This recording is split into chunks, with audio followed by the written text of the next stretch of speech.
Hi, my name is Rebecca Bradley, and I'm from Colorado Christian University. Today I'd like to share with you a reflective presentation of a male late in adulthood. I interviewed a man that is part of our home group at church.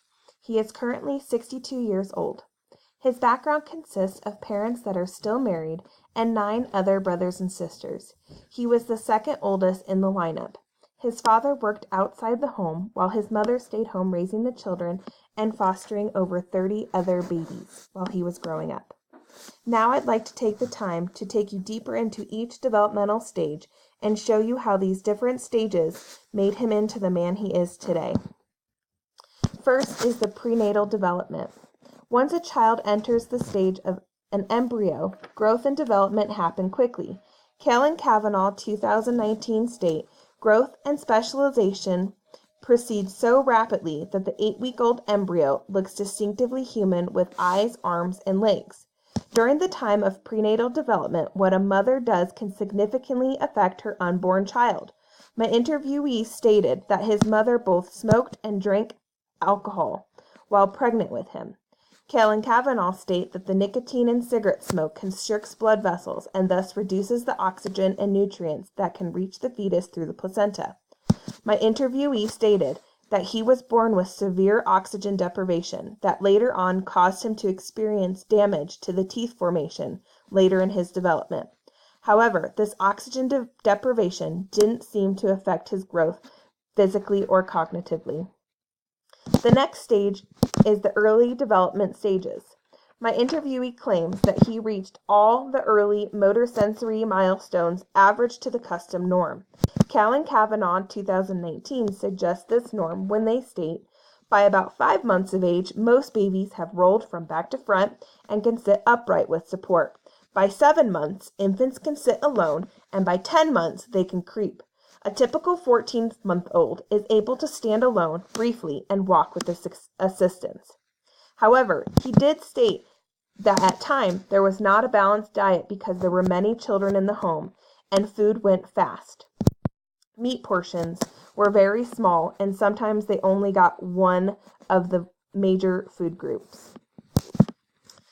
During the later school-aged years, we look at the early cognitive development.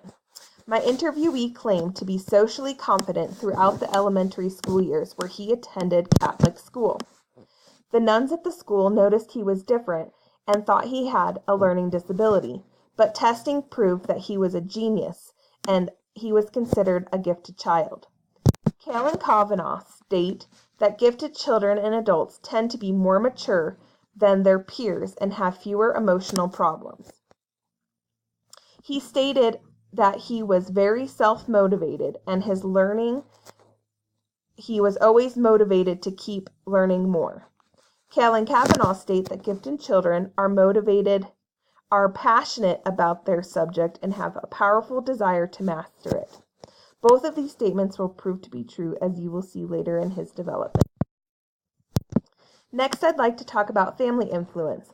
Although it is not considered a developmental stage, it plays a large role in the developmental process. Being part of a large family caused my interviewee to have distance between siblings, and therefore he was not overly connected. His parents were devout Catholics and raised their children to be very active in the church. His parents, however, did not treat my interviewee differently, knowing he was gifted. However, this may be due to them being insecure parents. McMahon and Oliver, 1984, in their article, Problems in Families with Gifted Children, state that insecure parents of gifted children may reduce their feeling of inadequacy about raising a gifted child by ignoring the remarkable qualities of the child. However, this did not seem to bother my interviewee, and even himself chose not to see himself differently. Because both him and his parents refused to make giftedness a big deal, the siblings had no idea that he was special, and they were all treated the same. Kalen Kavanaugh 2019 cite other authors stating, siblings more often get along when they believe that their parents have no favorites but treat all siblings fairly. Now we enter into the adolescent years, which brings with it many significant behavioral changes. In the adolescent stage, my interviewee confessed that during this stage he partied a lot by drinking and smoking.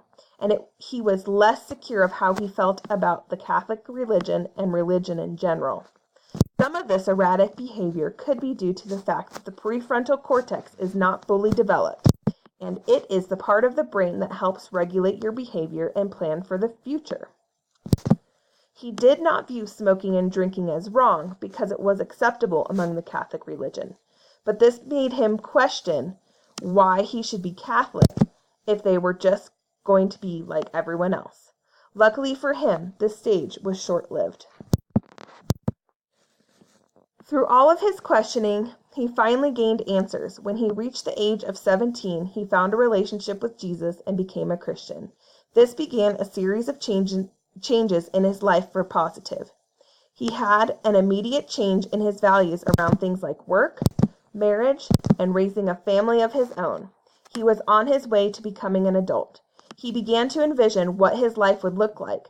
Cale and Kavanaugh 2019 state that life stories indicate one's beliefs and values, or the ideology of a person uses to set the context for his or her actions. People prove to themselves and others that they have either changed or remained the same by pointing to specific events supporting their appropriate claim. They begin to create scenarios that depict what their life could look like in the future. Cale and Kavanaugh 2019. He decided to then go to a Christian college known at the time as Rockmount, which is now known as Colorado Christian University, and it was there that he met his wife. His adult life was in clear view when he graduated college and began to work for Promise Keepers.